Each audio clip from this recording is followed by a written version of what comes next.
आपने दशहरा में रावण को जलते हुए तो देखा ही होगा।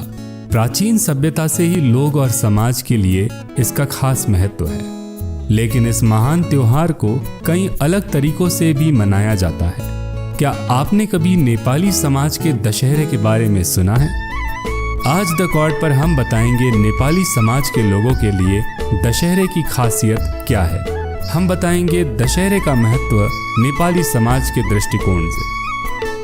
दशहरा को नेपाली में दशै या विजयदशमी के नाम से जाना जाता है और इस त्योहार को नेपाल में एवं भारत में रहने वाले भारतीय नेपालियों में सबसे बड़ा और कई दिनों तक मनाया जाने वाला त्योहार कहा जाता है।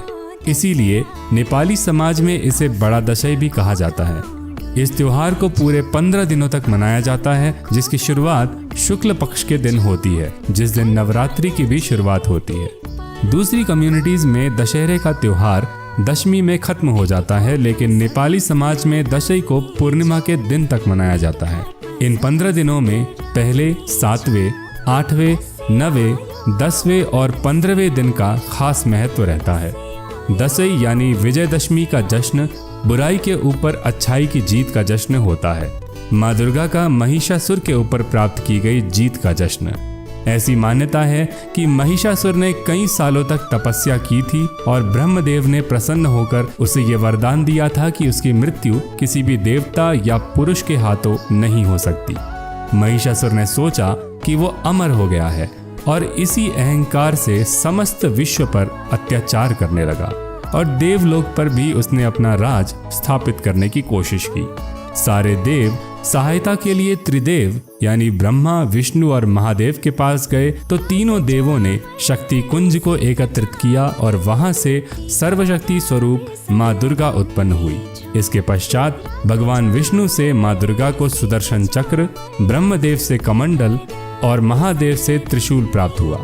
इसी तरह अन्य देवताओं से भी माँ दुर्गा को शस्त्र प्राप्त हुए और हिमालय से वाहन के रूप में उन्हें शेर की सवारी मिली। एक स्त्री के हाथों महिषासुर का वध होगा, इस बात पर असुरों को विश्वास नहीं था और इसीलिए वो माँ दुर्गा का मजाक उड़ाने लगे। माँ दुर्गा अत्यंत क्रोधित हुई और युद्ध का आरंभ हुआ।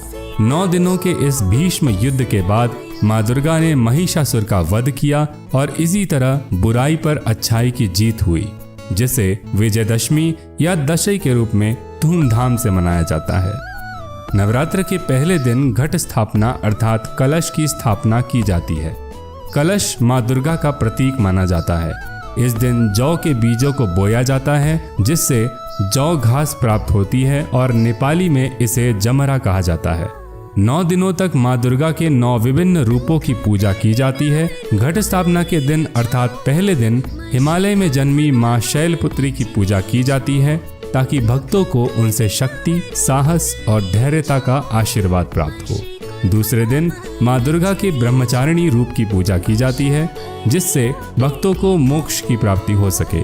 तीसरे दिन माँ चंद्रघंटा की पूजा की जाती है, ताकि सतर्कता और ध्यान केंद्रित करने की क्षमता भक्तों को प्राप्त हो।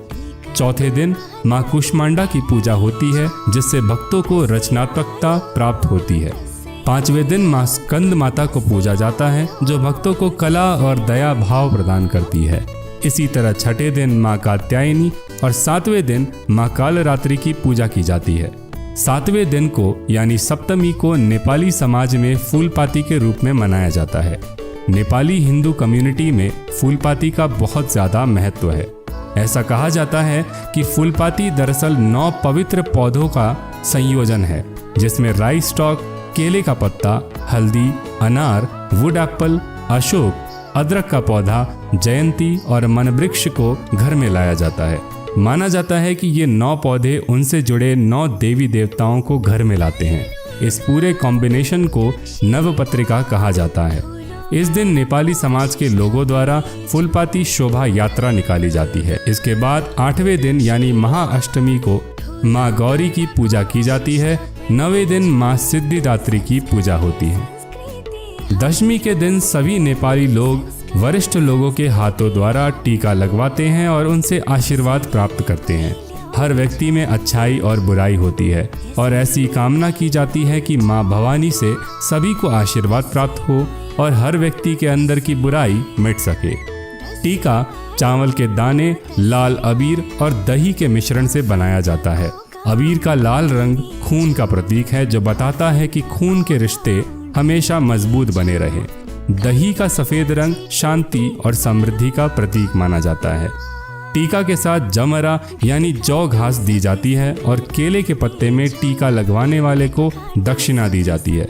कहा जाए तो दशई परिवार की खुशियां बढ़ाने का त्योहार है और टीका दशहरे के दिन से लेकर पूर्णिमा के दिन तक लगाया जाता है, ऐसी परंपरा है। दशई के वक्त पतंग उड़ाने की भी परंपरा है, जिसकी एक अलग मान्यता है। चूँकि दशहरा मानसून खत्म हो जाने के बाद होता है, तो माना जाता है कि पतंग के माध्यम से इंद्रदेव को ये संकेत मिलता है कि अब बारिश की आवश्यकता नहीं है।